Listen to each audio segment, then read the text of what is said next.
I heard my fiancé tell friends, "It's just business. His money, my looks." I texted, "Your mix on."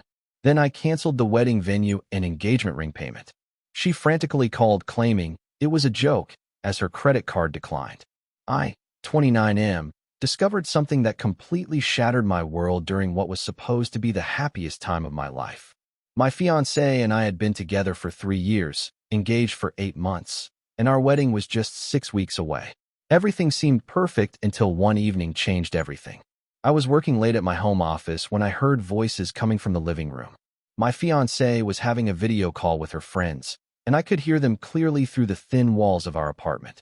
I wasn't intentionally eavesdropping, but something about their conversation made me pause my work and listen more carefully. Her friend was asking about our relationship and why she was really marrying me. I expected to hear the usual romantic responses about love and compatibility. Instead, what I heard made my blood run cold.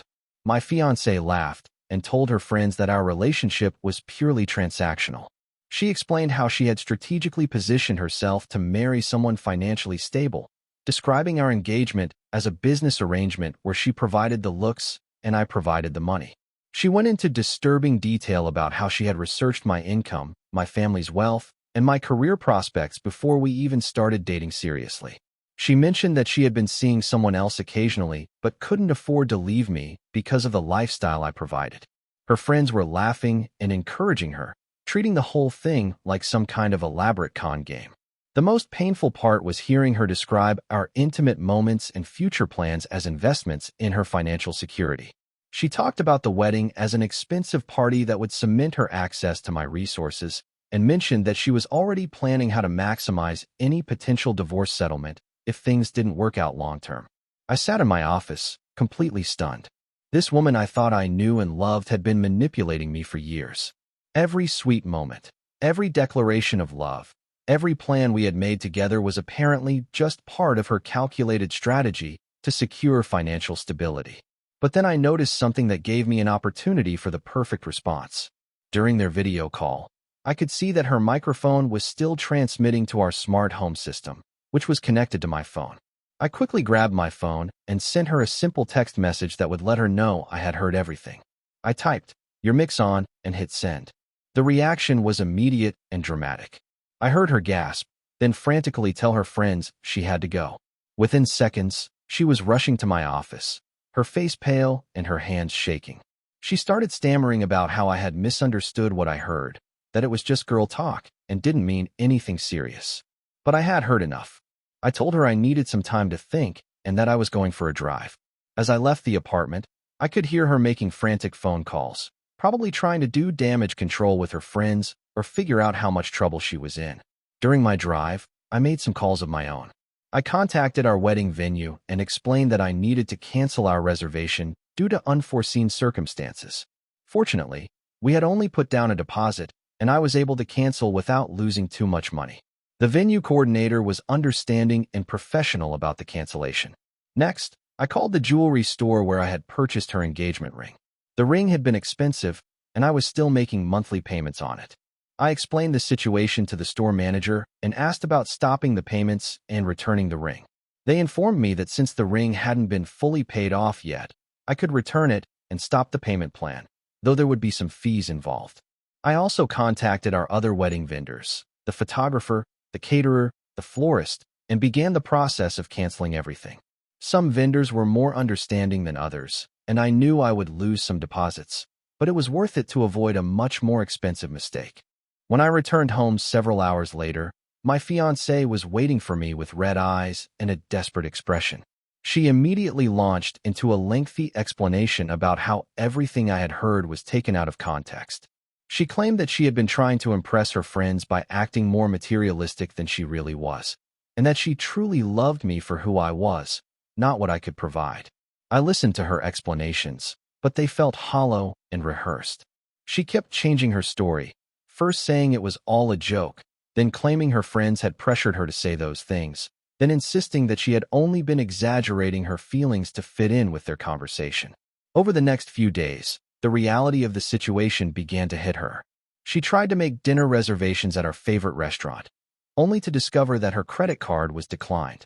She had been using a card that was connected to my account, and I had removed her access to it. She called me in a panic, asking why her card wasn't working. I explained that I had made some changes to our financial arrangements while I was reconsidering our relationship. She became increasingly frantic as she realized how dependent she had become on my financial support. Her rent, her car payment, her shopping habits, everything had been subsidized by my income, and now she was facing the reality of supporting herself independently. She tried various tactics to win me back. First came the apologies and promises to change. She swore that she had learned her lesson and would never take our relationship for granted again. When that didn't work, she tried guilt, reminding me of all the time we had invested in our relationship and how much the wedding cancellations were costing both of us. Then came the anger phase. She accused me of overreacting and destroying our future over a private conversation that I wasn't supposed to hear. She claimed that everyone talks about their relationships differently with friends than they do with their partners, and that I was being unreasonable for taking her words so literally. Finally, she tried bargaining. She offered to sign a prenuptial agreement, to contribute more financially to our household, to prove her love through actions rather than words. But by this point, I had already made up my mind. The trust was broken beyond repair. Even if some part of what she said had been exaggerated or taken out of context, the calculated nature of her approach to our relationship was undeniable. The fact that she had been seeing someone else, even occasionally, was something I couldn't overlook. I found a new apartment and began moving my belongings out while she was at work. I left her engagement ring on the kitchen counter with a note explaining that I was ending our relationship and that she had 30 days to find alternative living arrangements. Her response was swift and desperate. She called me dozens of times, leaving voicemails that ranged from tearful apologies to angry accusations. She showed up at my new apartment, at my workplace, and even contacted my family members to try to get them to intervene on her behalf. The most revealing moment came when she offered to provide evidence that she had broken up with the other person she had been seeing. This confirmed that the affair was real and ongoing, not just something she had mentioned to impress her friends. She seemed genuinely surprised that this admission made things worse rather than better. Update 1. 2 weeks after I moved out, she sent me a long email detailing her financial situation and asking for help with her rent and car payments. She explained that she had been counting on our combined income to maintain her lifestyle and that she couldn't afford her current expenses on her salary alone. She offered to pay me back over time if I would help her through this transition period. She also mentioned that she had been forced to return several expensive items she had purchased recently because she couldn't afford the credit card payments without access to my account. I didn't respond to the email, but it confirmed what I had suspected about her motivations. She had been living above her means, supported by my income, and had planned to continue this arrangement indefinitely after our marriage. Her friends, the same ones who had been laughing and encouraging her during the conversation I overheard, began reaching out to me on social media. They tried to convince me that I was making a mistake and that she truly cared about me. Some of them even suggested that I was being too sensitive about what was just harmless girl talk. Their attempts to defend her only reinforced my decision. The fact that her entire social circle saw nothing wrong with her approach to our relationship told me everything I needed to know about the environment she was operating in. Update 2. A month after our breakup, I learned through mutual friends that she had been forced to move back in with her parents because she couldn't afford her rent. She had also had to return her car to the dealership because she couldn't make the payments without my financial support. She had apparently been telling people that I had left her suddenly without explanation, painting herself as the victim of an unexpected and cruel abandonment. She conveniently left out the part about her treating our relationship as a business transaction and her ongoing affair. Some people in our social circle initially believed her version of events, but as word spread about what had really happened, opinion began to shift. Several mutual friends reached out to me privately to express their support and to share that they had always had doubts about her sincerity. One friend mentioned that she had always seemed more interested in the expensive restaurants I chose and the gifts I gave her than in spending quality time together. Another friend recalled a conversation where she had asked detailed questions about my family's financial situation early in our relationship, which had seemed strange at the time.